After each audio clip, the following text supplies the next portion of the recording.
চট্টগ্রামের সীতাকুণ্ডে এমাদউদ্দিন চৌধুরীর ছাদ বাগানে ঝুলে আছে থোকায় থোকায় আঙ্গুর।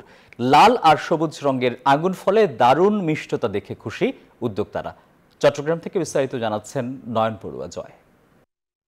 দেখতে পাচ্ছেন চট্টগ্রামের সীতাকুণ্ডের একটি ছাদ বাগানে আমরা এসেছি। এই ছাদ বাগানে আঙ্গুর থোকায় থোকায় ঝুলে আছে। যে আঙ্গুর বিদেশে মাটিতে হয় সেই আঙ্গুর আমরা দেখছি একেবারে ছাদ বাগানেও হচ্ছে। একই সাথে মাটিতেও চাষাবাদ করার জন্য চট্টগ্রাম কৃষি সম্প্রসারণ অধিদপ্তর তারা চেষ্টা চালিয়ে যাচ্ছেন। অনেকটা মিষ্টতা আছে বলে আমাদেরকে জানিয়েছেন। এখানে যারা উদ্যোক্তা আছে তাদের সাথে আমরা কথা বলেছি, তারা বলছেন শখের বশে এই আঙ্গুর চাষ তারা করেছে বলে আমাদেরকে জানিয়েছেন। বিটু নামে এক উদ্যোক্তা। অনেক ভালো। আপনার এটা কিন্তু লাল কালার হয়ে যাবে এখন, আর একটু বৃষ্টির কারণে হয়তো বা হয়েছিল, এখন আস্তে আস্তে হয়ে যাচ্ছে আর কি।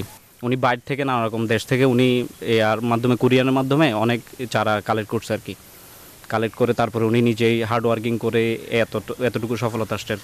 আঙ্গুরের চারা কিন্তু আমাদের দেশের মধ্যে যেন পাওয়া যায় সেই ব্যবস্থা তারা করছে বলে আমাদেরকে জানিয়েছেন। একই সাথে দেশের অন্যান্য জায়গায়ও আঙ্গুরের চাষাবাদ হচ্ছে। চট্টগ্রামের কোনো কোনো জায়গায় পাহাড়ি অঞ্চল যেখানে আছে সেখানেও তারা এরকম চাষাবাদ করার জন্য চেষ্টা করছে। শুধু এর ছাদ বাগানে আমরা দেখছি শুধু আঙ্গুর না, আমরা একটু দেখাতে যাচ্ছি 3 ফলের চাষাবাদও এখানে হচ্ছে। এই আঙ্গুরগুলো কিন্তু এখানে ছাদ বাগানে হচ্ছে। এর সাথে মাটিতেও এরকম চাষাবাদ করার জন্য চেষ্টা চালিয়ে যাচ্ছে বলে আমাদেরকে জানিয়েছেন।